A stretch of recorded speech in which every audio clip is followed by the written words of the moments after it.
Welcome again to the celebration of poetry. This is our annual meeting. We've had it in August for 9 years. It's been going on, so that's quite a little while. It has quite a history.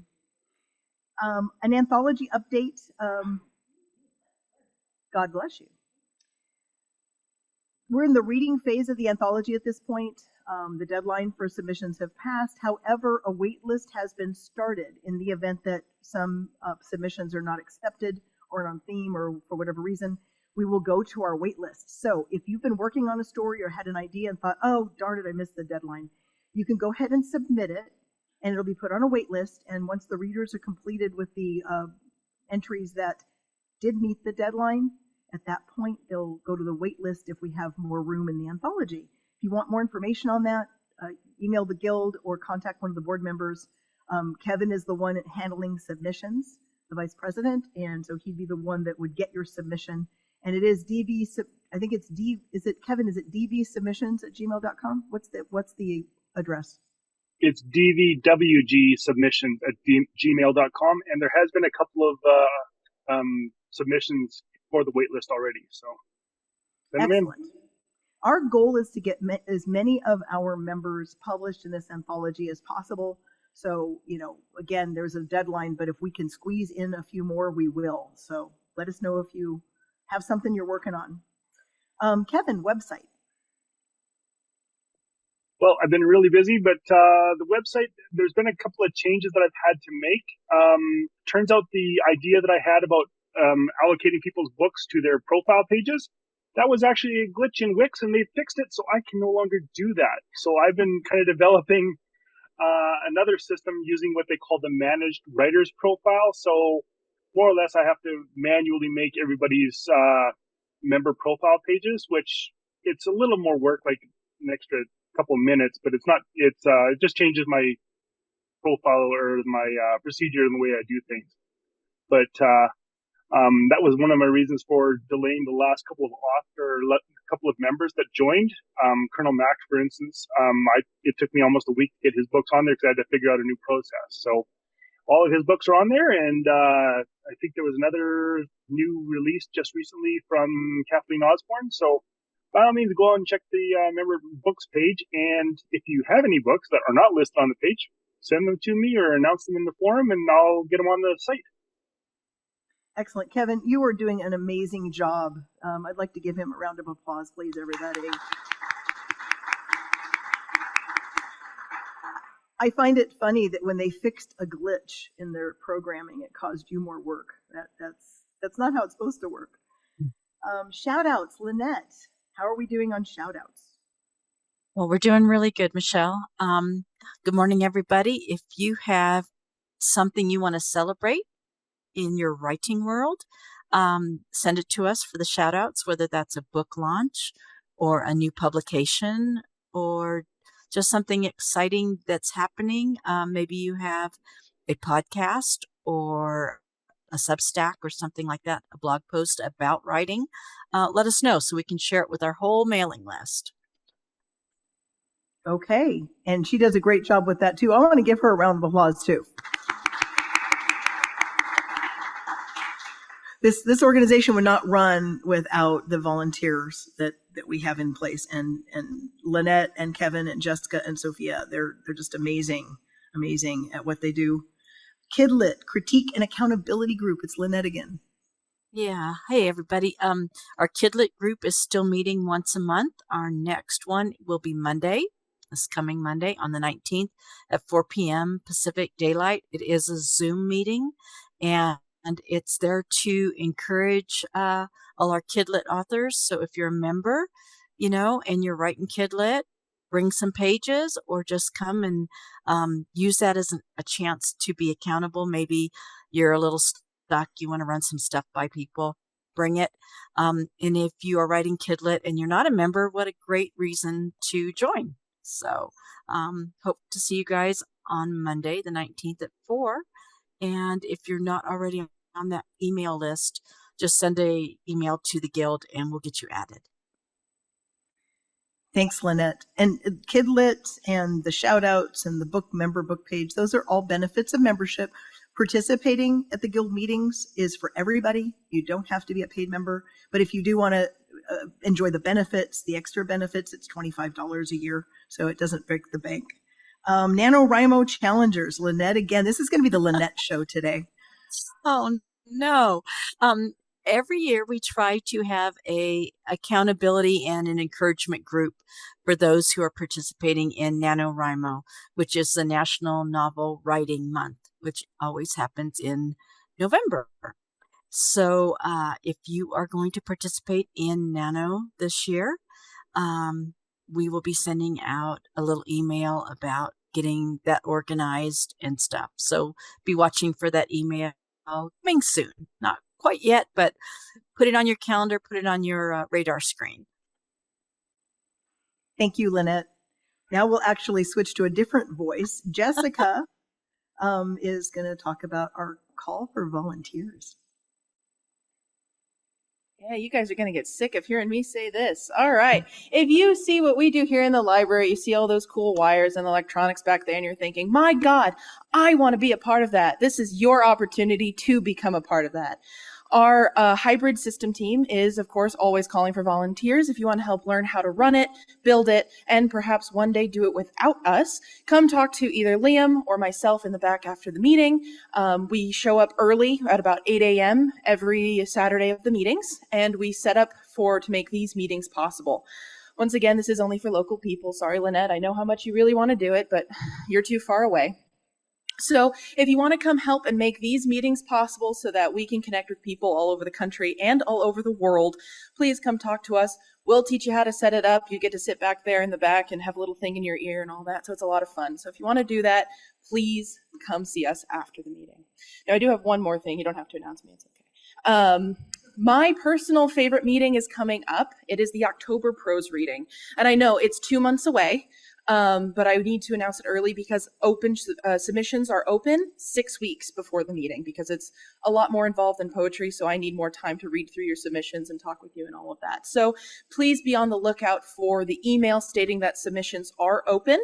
It is for members only, so you do have to be a paid member to read this year. It's because we have so many people interested. We need some way to, I don't like turning people away. So if you're paid, you can submit and you'll be able to read if we have enough time and all of that. But that'll be coming out in about 2 weeks or so. So keep a lookout in your inboxes for that. All right. Thank you so much. Thank you, Jessica. Give her a round of applause. Thank you. Okay, volunteers. Oh, another possibility for volunteers. Our elections are coming up. Every October, the Guild has their annual elections. And this year, Vice President, Secretary, Member at Large are the positions for election. And just because someone's in that position, don't think that they maybe don't want to do something else. So feel free, if you are interested in participating a little more than you are now and want to get involved on the board of directors, making decisions for the Guild, helping with the direction the Guild is taking, just email the Guild that you have an interest. We'll send you the information regarding the position and we'll go from there. Again, I'm not going to hit hard on it, but there will be something coming out by the end of the month in your email about the guidelines for the elections, et cetera. We do that just before the prose readings. So we hold the elections. It usually doesn't take long, and then we move into reading prose. Let's see. Member successes, my favorite part of this meeting. Anybody have any successes in the last month or so? Did you publish something? Were you on an interview? Did you win an award? Did you have something come out? Everybody who had a shout out this month should probably be coming to the mic or telling people about what they've done. Is there anybody on Zoom? Anybody in the room? I know some of you had something. Come on, Karen, come on up here. I see you. Come over here. I'm just going to put in my pitch for Substack again. For those of you who have always wanted to write, but you don't know what to write, Substack is the greatest. And as you accumulate readers, it's so much fun. My husband and I recently cruised around Iceland. And so for my Substack, I wrote 3 posts. One was about everything I learned about Iceland. One was everything I love about cruising. And one was everything I hate about air travel. So you get a chance to entertain, but also to recap some of the things you do, and it's fun. Thank you, Karen, for that plug for. Thank you for that plug for Substack. Karen is a prolific writer. I was in the Nano group back in 2020 during the pandemic with her, and she like finished that 50,000 words in what, 2 weeks, 3 weeks, maybe 3 weeks. Okay. I mean, I struggled to get my goal, which wasn't 50,000 words. So she is prolific. She writes a lot and she writes well. So if you haven't seen her stuff, go to the member book page, look up. She's got some very funny titles in there, and as well as some serious things too. Any other project starts, completions, recent publications? Does anyone want to say anything?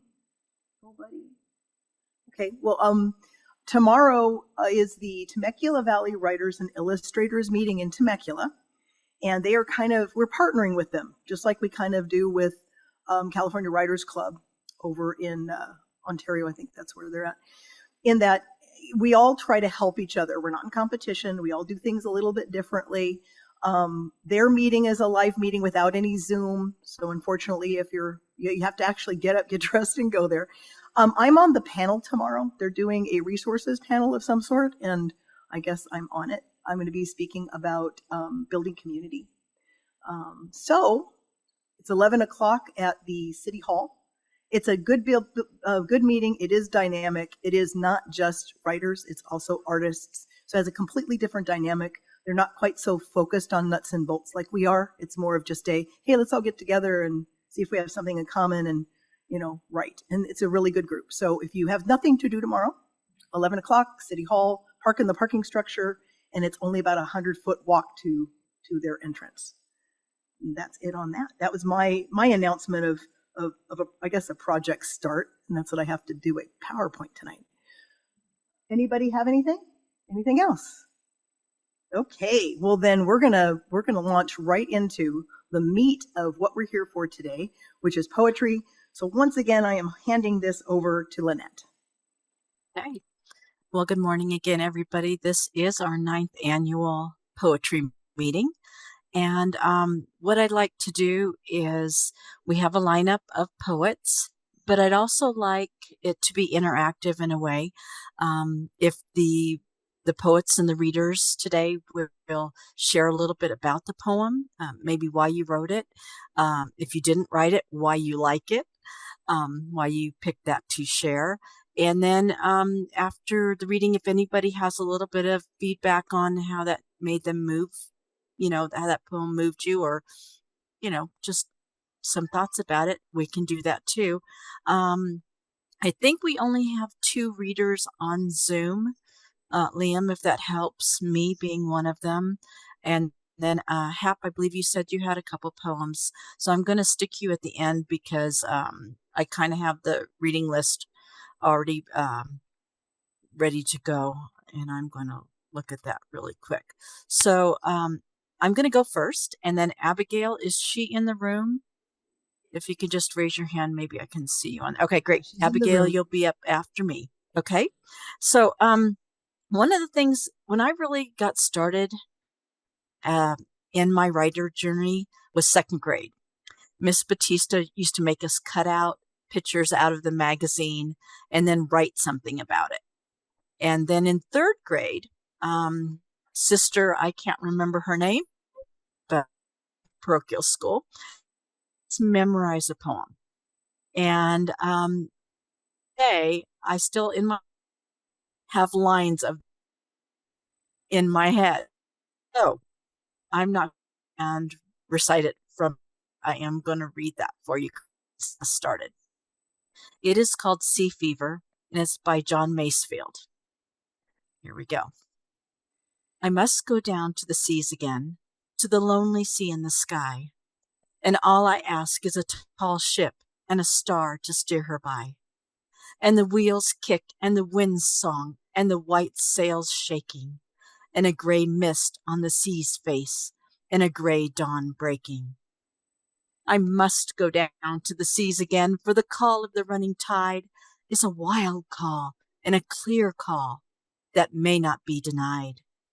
And all I ask is a windy day with the white clouds flying and the flung spray and the blown spume and the seagulls crying. I must go down to the seas again, to the vagrant gypsy life, to the gull's way and the whale's way, where the wind's like a whetted knife. And all I ask is a merry yarn from a laughing fellow rover, and a quiet sleep and a sweet dream when the long trick's over.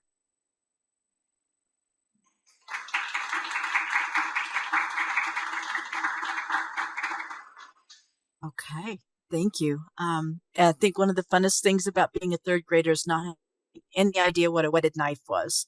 Sister made us look that up. It is a knife with a serrated edge. For those of you, that's your trivia for today. All right, Abigail, if you'll go ahead and join us, we have your poem for longer, if not forever.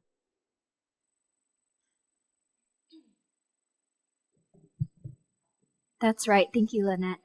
Good morning, members and guests. In April, I published my first chapbook, Attached, and thank you.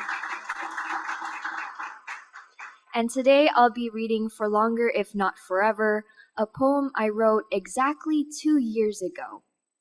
As a student, the school year is very busy, and when I have the most time is during summer. But ironically, that happens to be when my seasonal writer's block also hits. So I have a lot of time, but not a lot of things to write. This one, I know we should write when we feel inspired, but this one was written out of frustration and just wanting to get something on paper. And this is what I made out of it. I'm no actress, but I've memorized my lines. Scripted words that don't feel like my own. We've rehearsed this conversation 1,000,000 times. Yes, of course. I'm fine working alone. I often wonder what would change if I improvised or forgot all the replies my grandfather coerced. Dropped the act and said what's on my mind. There are 7 words I would let slip out first. I discern summer as autumn's lengthy prequel. The middle of a year feels like the middle of a week. And as Anna Eliza Bray would say, Wednesday's child is full of woe. Sunburnt blushes spreading across freckled cheeks. Every day drawn out like a broken clock. Hours slow. Shoulders brushing by, exchanging brief glances. Dried flowers pressed between dictionaries. Chatter slipping through, counting untaken chances.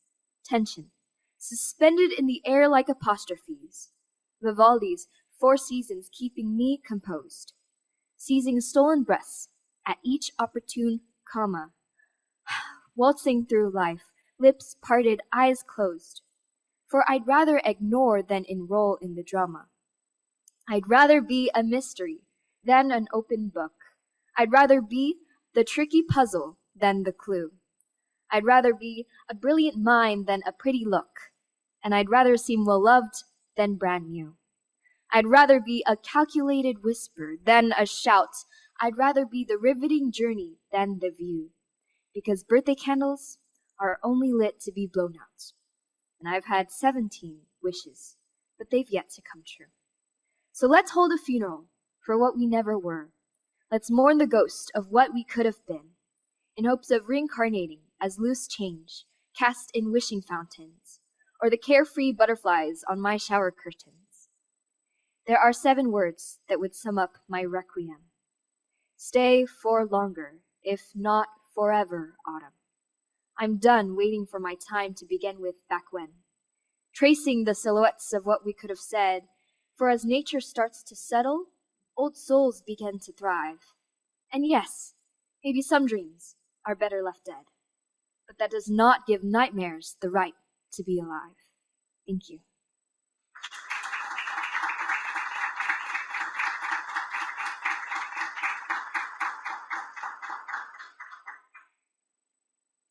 Hey, thank you so much, Abigail. Kay Murphy, you are up next with your first poem. And then Greg Porterfield, you are on deck.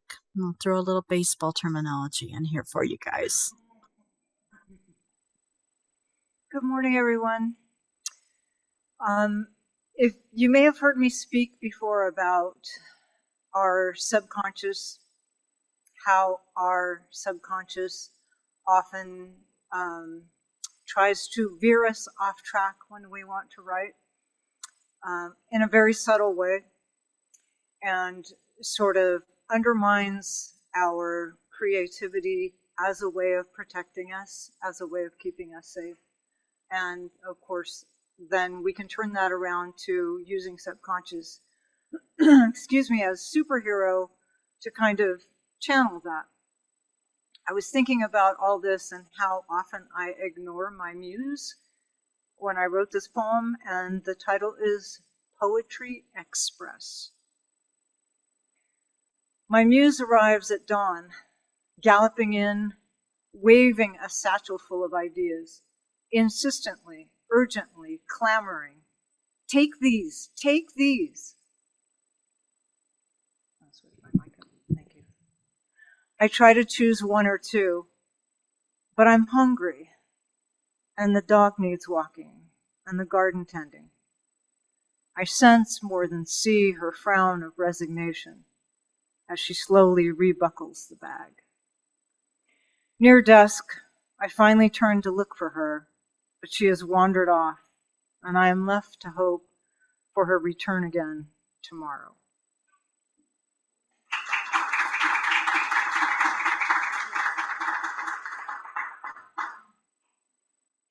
Thank you, Kay. Greg is up with his first poem, and then Karen Robertson, you're on deck. That ought to work, I think. Poetry is a little hard to define. Wikipedia goes on and breaks down the various forms and provides names of poets that fall into the numerous categories. I've come to believe that writing of poets should be looked at from a period in which the poet jotted down his or her lines. The exact form, 3 lines, 4 lines, rhyming or not, haiku or sonnet, probably doesn't matter, but the when makes a difference. The first one I'm reading today began sometime in 1968. That period of time was quite unique in American history. In high school, we read the transcendentalists, avant-garde, and beat writers.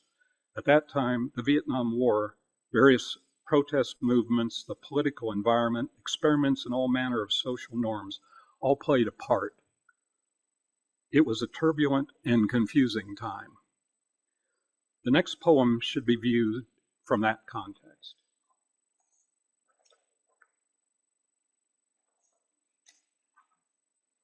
By the way, I wrote this a long time ago, and all these poems that I'm going to do today came from this book.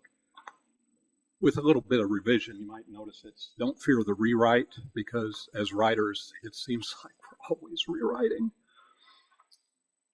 The name of this poem is An Afternoon in the Park, Storm in Halftime. Time and energy merge to form a circle round the square. Minds are wasted, dreams obscure, as rocks die smashed upon the shore. Stone turns to sand, then swept away. Chanting with a steady tone, currents electric circle round the globe. Unknown faces stare confused, invisible, they wait for clues, while time cycles metronome. Unsteady wheels slow their motion, producing heat through wasted notion. Balls of hydrogen ignite the fire, exploding in a twilight sky. Trees drop leaves, plants wither and die. New-age children lose the beat with acid water shining bright, pausing to fix their souls, uncertain eyes search the night. Alone they stop and stare. Spin a wheel to win a heart, with sound and motion yet a part of this dreamscape lost in time. Surviving mind's endless open eye, only illusion remains before you die. Starting with tables 1 and 2, ignore the misty face before you. A raven's beak and wing of crow, no magic can stem this flow. Light dims as darkness grows. Heavy drapes conceal what's real, with time and space confusing. Seems like Ginsberg wasn't fooling. Little dog with bearded mouth, stop what you're doing. Find your sight to stop your fright, and soon you'll see what others might. 1 is 2, then 2 to 3. With conflict gone, finds one set free. In 3 acts, fear steals the play against a harsh and barren scene. Pausing a moment to strike a pose, hope dreams but for a day before it too is swept away. With fingers turning numb and blue, feelings vanish with the light, and after 3 you're through. Just another bit of dying flesh used by beings of the night. A man will perish on this day, known to the many yet unknown by time, his life forgotten, but no, he never was. Take your sandaled feet away from my mind and from my gate. Demons searching for a soul carry phantoms in their hate, as terror now becomes your fate. Hours pass and fade away, with horses traveling fast and hard, the nightmare still unfolding. So many travelers on the path as time slips back and forward. The night falls dark and full of fear. There's time to talk, but no one near. Laying helpless and afraid, breathing slow, and heartbeat still, the darkness grows and hope disappears. Against the demons of our fears, on this bed of death we struggle, becoming phantoms in the storm.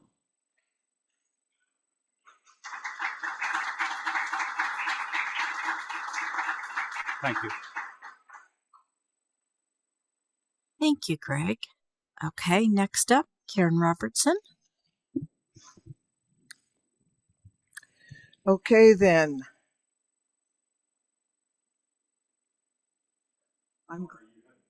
I was just going to say, I'm glad I did follow that, actually.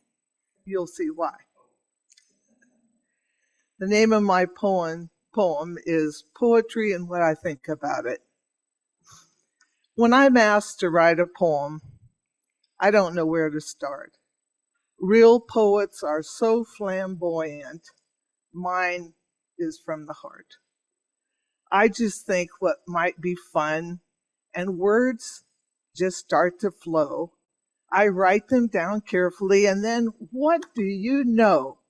Something starts to happen, but it's a mystery yet. Is there a point to this? Oh, you bet. To me, my Diamond Valley friends, poetry is just a joke, but still, it's a chance for me, again, some fun to poke. In college years, poetry had me stuck. I can honestly say I passed English just by luck. I said back then, and I still do, my dear poet, what's the matter with you? If you've got something to say you want me to understand, say it clearly and succinctly. Don't hide it like contraband. I'm a simple girl. I say it like it is. If I can't understand, I figure it ain't my biz.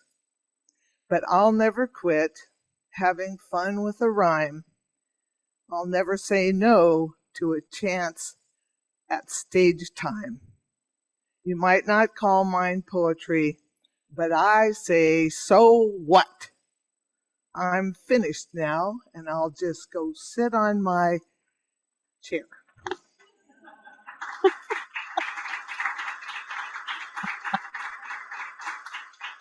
Oh, thank you, Karen. Karen, I love your sense of humor. It comes out in everything that you write. You are so much fun. Okay, our next poem is by Dennis Conrad, called Awaiting God's Call. And Dennis couldn't be here with us, so I'm going to read it for him. This poem was submitted to the Colorado Christian Writers Conference that was held last week. And the theme of the conference was Write His Answer, based on Habakkuk 2:2, which is write the vision and make it plain on tablets, that he may run who reads it. The goal of the poem, or the contest, was for attendees to Okay, let me read the sentence again. Sorry, guys. The goal was to write a poem about how attendees were called to write. Dennis's poem, which I'm going to read, won first place, and he hopes that this will be an encouragement to you. Awaiting God's Call by Dennis Conrad. A professor's retirement means leaving his environment. It is no time to be vexed, yet what will be next? Go deeper into God's word, await for him to be heard. Atop a backyard stump, hands open and a hard thump. What do I do? Please let me see. The Lord said quietly, write for me. The call was in my heart, but where do I start? Prayers and a good friend, critique groups without end. Greater Philly and Colorado events occur. I'm glad I attended, for that I am sure. An agent agrees to represent, then a publisher is sent. My editor helped me learn the craft, rewrite again and again to final draft. My book arrived and I leaped like a dancer. I praise the Lord. He called me to write his answer. And that was by our member, Dennis Conrad. Okay, next up is Aiden with A Flower by the Road. And then on deck, Michelle Bassett with Queen's Lament.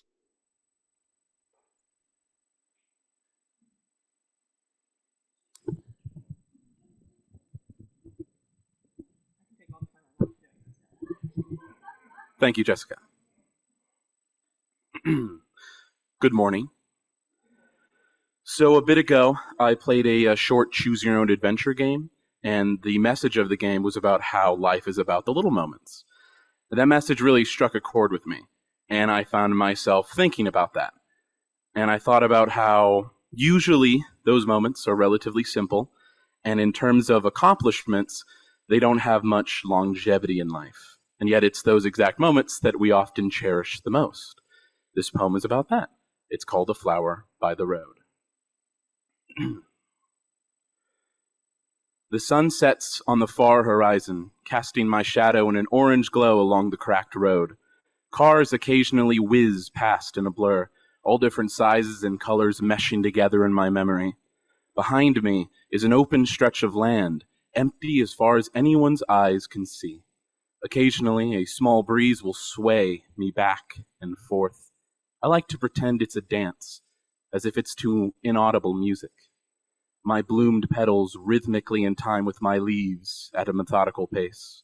Yet I remain where I am, my foundation of roots grounding me.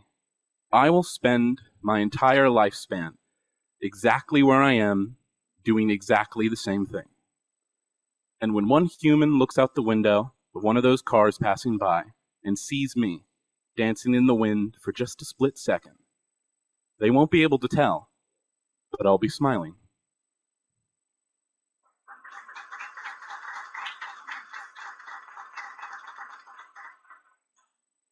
Oh, I like that. Thank you, Aiden. Okay, next up is Michelle Bassett. And then Hap, are you okay with taking your first poem right after Michelle? Great, thank you.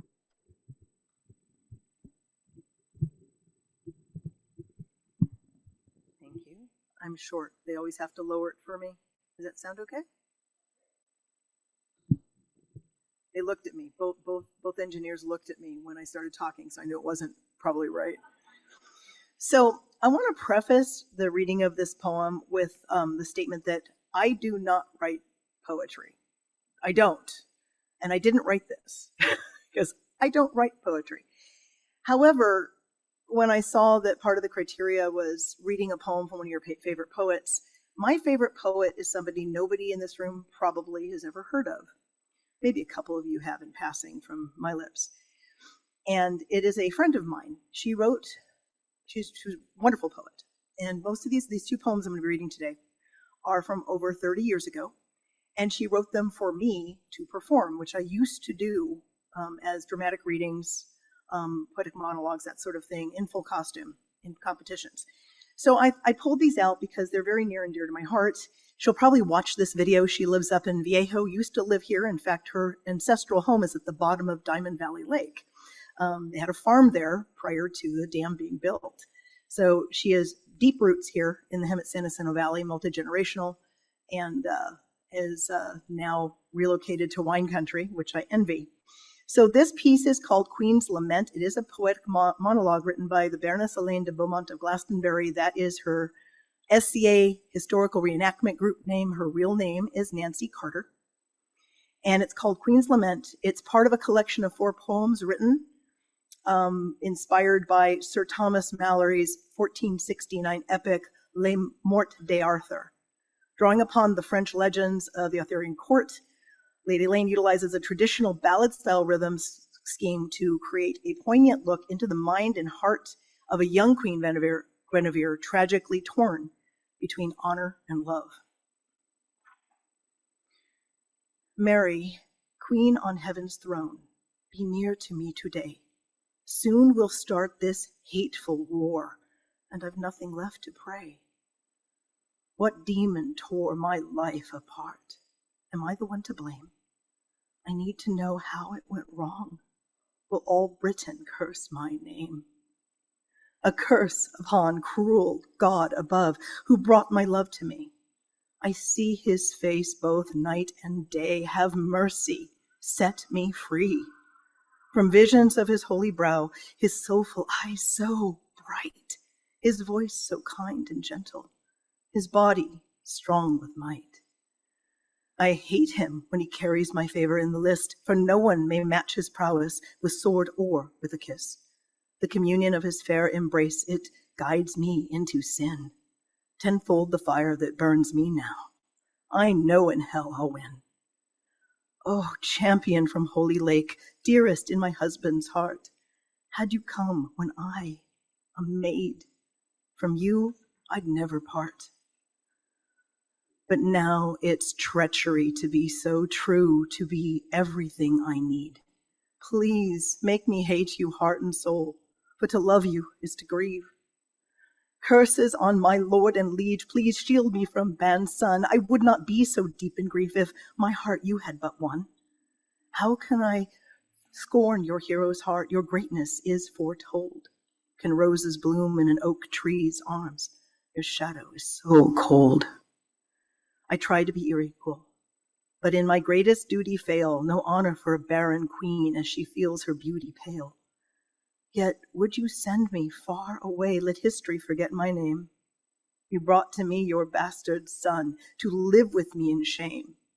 If only I could have a child, Lord, either girl or boy, with tiny arms to give me strength that could turn my pain to joy. I'd free myself from passion's tide, his comfort I'd not need.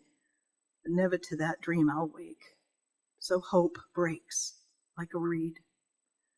What grievous sin did I commit to make you grant my prayer? A lover true, a husband dear, yet just one life to share.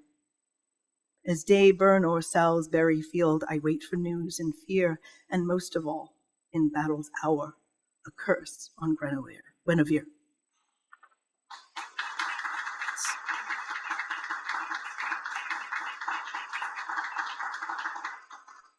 Thank you, Michelle. I have to admit, King Arthur legends are some of my favorites, so really enjoyed that poem. Thank you for sharing it. Now we're going to switch over to Zoom real quick for Hap for her poem, and then Kay, you're on deck for your second poem.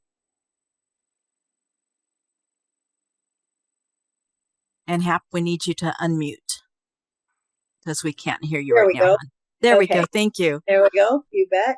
Let me find it here. Hold on a second. Okay. Where did it go? There it is. Okay. We're in business. All right. This is called The Ponder Path. He gathers his thoughts in the morning. He gathers them throughout the day. He takes on each task without warning, and nothing will stand in his way. He ponders each step that he's taking. Discretion is close by his side. He tackles each day without breaking his focus, his step, or his stride. He cleverly finds resolution with witty resolve at its core, deciphering each likely solution while tapping his cane on the floor.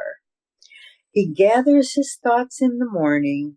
He gathers them throughout the day. He takes on each task without warning, and blindness won't stand in his way. That's it. Thank you.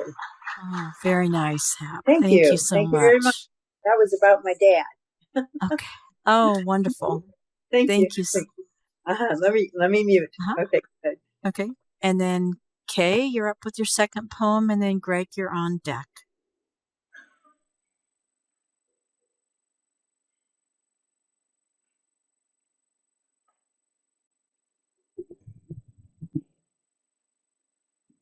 I need to explain just a couple of things about this poem.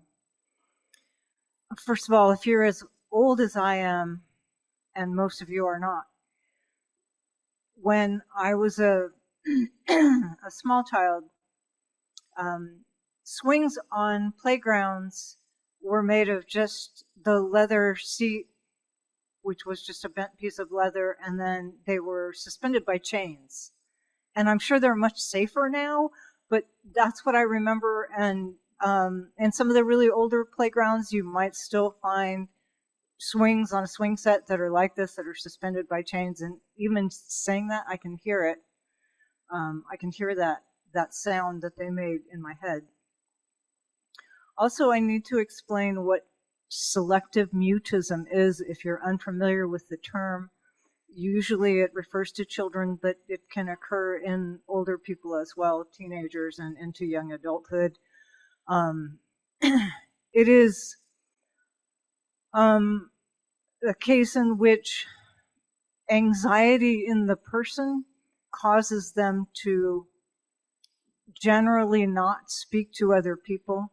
Oftentimes with children, they'll speak within the home, but not outside the home. And when I was a child, my anxiety was so intense as to being, I had selective mutism when I was a small child. And of course, there wasn't a label for it then, so I was just labeled shy. But I understand it a lot more. I understand where it came from, but it's mentioned in this poem as well. Also, excuse me. So far, I haven't been able to read this without crying, so I'll give it my best effort. The title of the poem is The Push. When I was a small child, I wasn't strong enough to start the swing on my own. Arms wrapped around the chains as tightly as I held my selective mutism, I sat, silently suspended, willing someone to ask, "Do you need a push?" A small nod in answer got me started. And once I started, I could really kick, propelling myself higher and higher and higher. So it is with writing poetry, writing anything, really. Sometimes we just need a push. And with that push, we might just find our voice. Thanks for listening. I hope you all get a push today.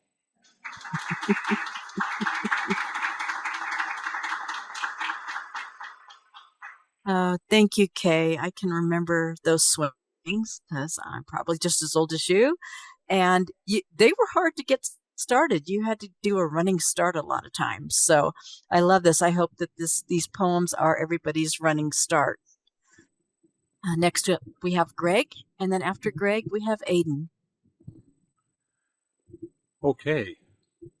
Little technical issue here. I'm not going to go to a 3-page piece this time. I figure I kind of wore my welcome out last time. This is also written about 1987 when I wrote this one. I grew up in Kansas, and a lot of folks here in California, it gets pretty chilly. Gets all the way down to almost 60 degrees sometimes. And boy, I mean, we're putting on jackets and stuff. But when you actually live in an area that there's snow and it gets cold and windy, well, you know about ice and that sort of thing.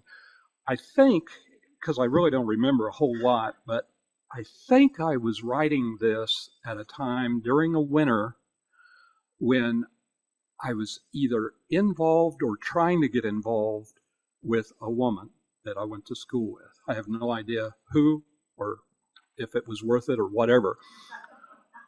The name of this one is Flowers. Flowers of love and flowers of life. People like flowers do not thrive on ice.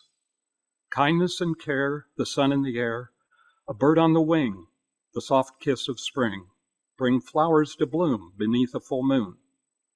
But flowers of love and flowers of life, flowers like people, do not thrive on ice. Thank you very much.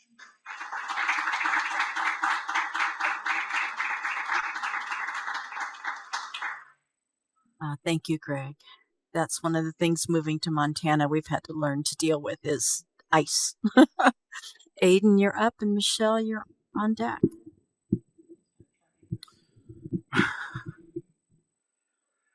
Hello again. So this poem is also short, following in the trend of, the footsteps of Greg. This was written about a year and a half ago, and I saw a video online of someone from a street view filming a burning building. And there was something oddly captivating about that. And so I wrote this poem. It is called A Beautiful Tragedy. Fire rains from the sky like petals flowing toward the ground. The smoke flowing in the wind does not obscure, but rather accents the sparks flying in the air, giving, not taking. Hot orbs paint the sky with a million red stars, as if it were a clear night. A nearly blinding light exudes from open spots in buildings like swarms of fireflies. A tragedy that's beautiful, or rather, beautiful yet a tragedy.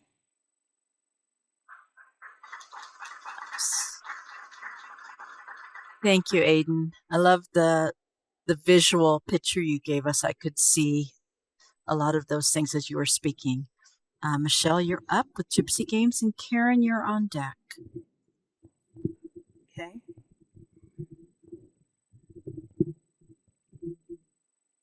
Testing, is that okay now? Perfect. This is another original poem by Nancy Carter called Gypsy Games. She spoke to me in whispered tones. Testing, wait a minute. That was a weird feedback thing. Okay, I'll start again. She spoke to me in whispered tones. Tell me my future, please. Why should I share with you my gift when all you do is tease?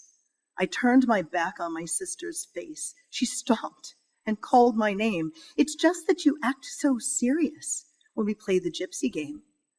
I felt an anger rising up from deep inside of me. Then go and play with someone else. Why can't you let me be?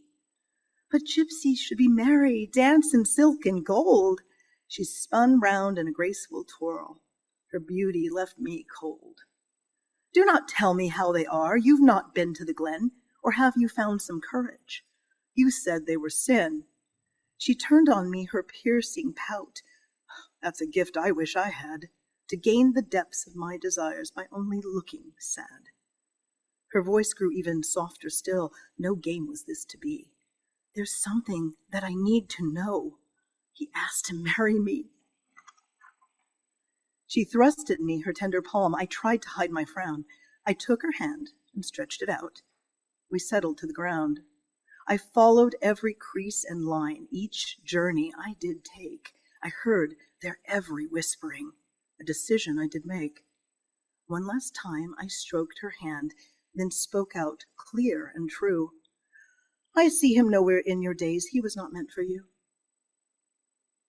So many years fallen away, no more with time I play, and only I will ever know how I stole her love away.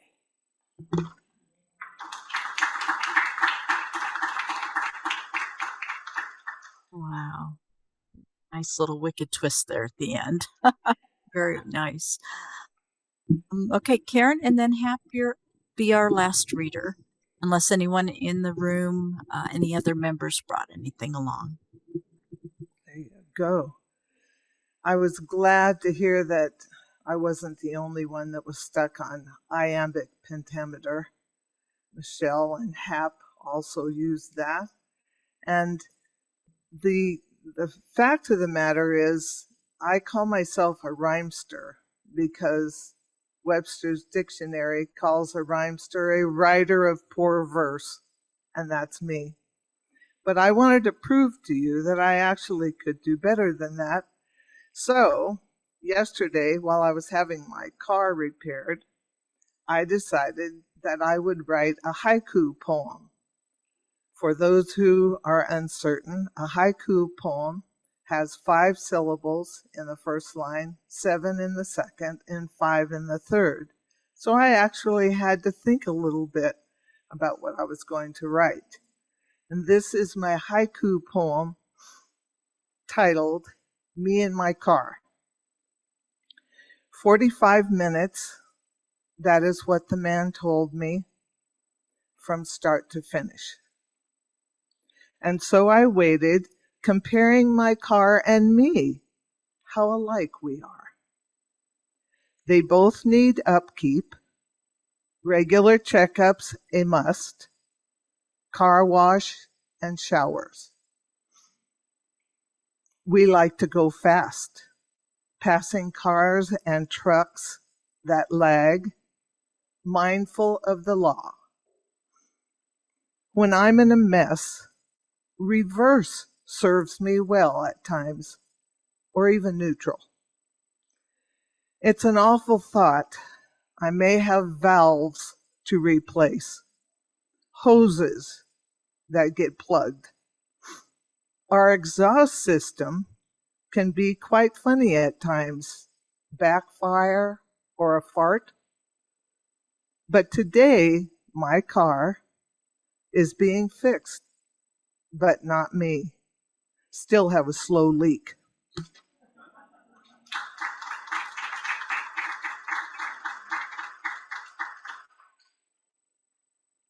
Oh, thank you, Karen.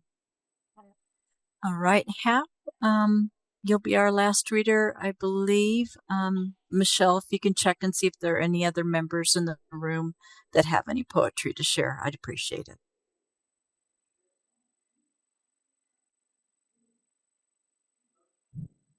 Abigail would like to share another poem. There we go. Now I'm unmuted. Hang on a minute. Need to figure this out here.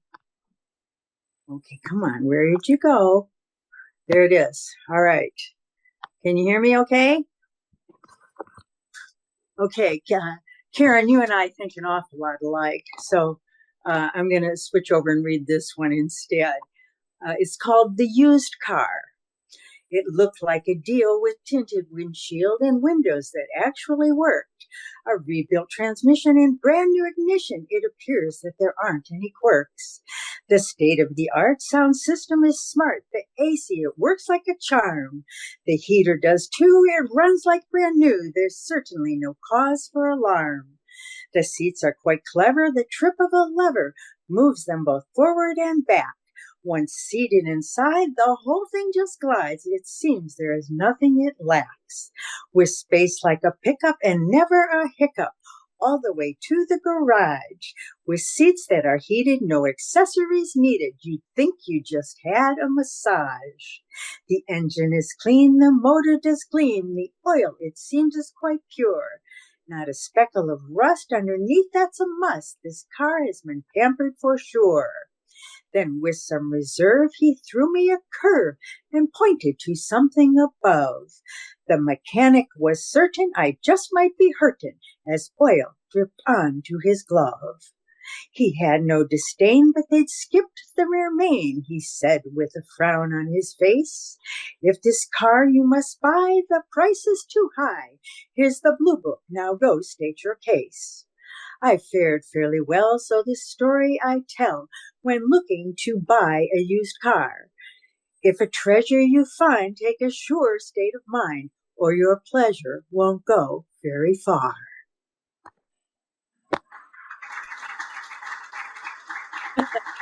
Oh, thank you so much. Thank you very much. I'm glad you liked it. Okay, Oh, Abigail, that's you're fun. on. Okay.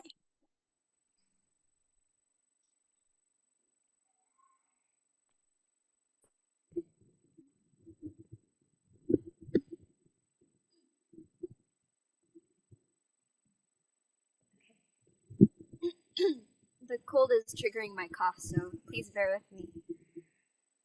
I'll read a short one as well. This is Autumn Equinox.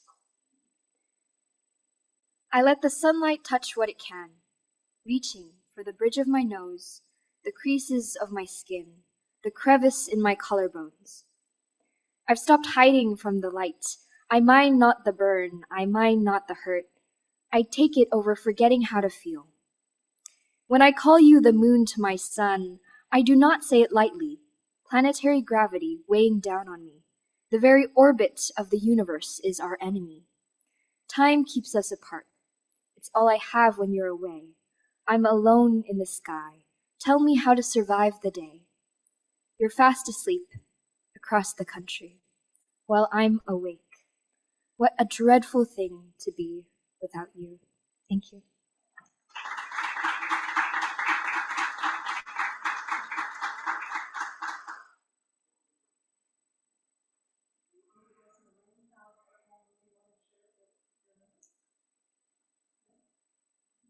Okay, well, thank you, everybody. I think that this concludes our ninth annual poetry reading. And I really enjoyed all the poems you guys brought. Thank you so much. I'm hurrying. I'm getting up here. That's okay. Wow, we've got some really, really good poets in Yes, this we room, and even those that are not, like Dennis and those who've been reading. Thank you so much. Next month we have a special treat. There are flyers here in the room, and I believe Kevin will have something up on the website soon. Our next speaker, and Lynette is going to introduce our next speaker.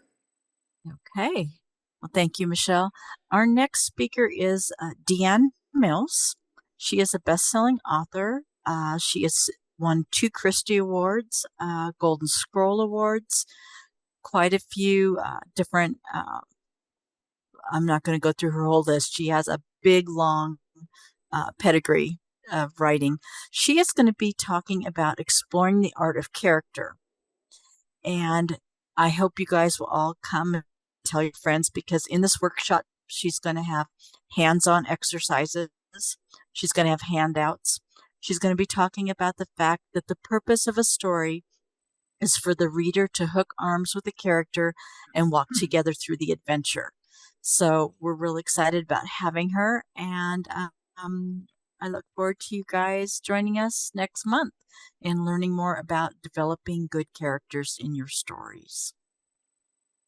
And so as a side note to that, if you intend to attend and are not going to be in the room, we are going to have something different this time. You'll need to email the guild so I can send you her handout. There is an actual workbook that goes with next month's meeting, and it's going to be probably a little longer presentation. We're shooting more for about a 90-minute presentation, so we'll zoom through the beginning stuff and then get right to the meat of it. But I will have handouts in the room for those of you in the room. But if you're not going to be in the room, I'll need to email them to you. So let me know if you want to attend via Zoom. Thank you, Lynette. Lynette found this author because I think you attended one of her workshops. Is that correct? So you can personally vouch for her. Yes, I did attend one of hers. It was on character motivation, and it was excellent. So I'm really excited to hear Deanne speak with our guild next month. So it'll be very, very hands-on, nuts and bolts. So a few reminders. If you're not a member, I think almost everyone in the room is a paid member. I'm looking around. But if you're not, It's really easy to join. $25, $15 if you're a college student, $10 if you're a high school student. Volunteers, we're always looking for volunteers to be here once a month with us at about 8 o'clock. Our next meeting is on September 20th. And that's about it. We're really early today in ending because we all had shorter poems today. Lunch at Emilio's at noon. If you want to go find something to do, go shopping, and then meet you at Emilio's at noon. I'm sorry that Kevin and Hap and Lynette can't join us, but we'll see you all next month for a hands-on workshop. Thank you.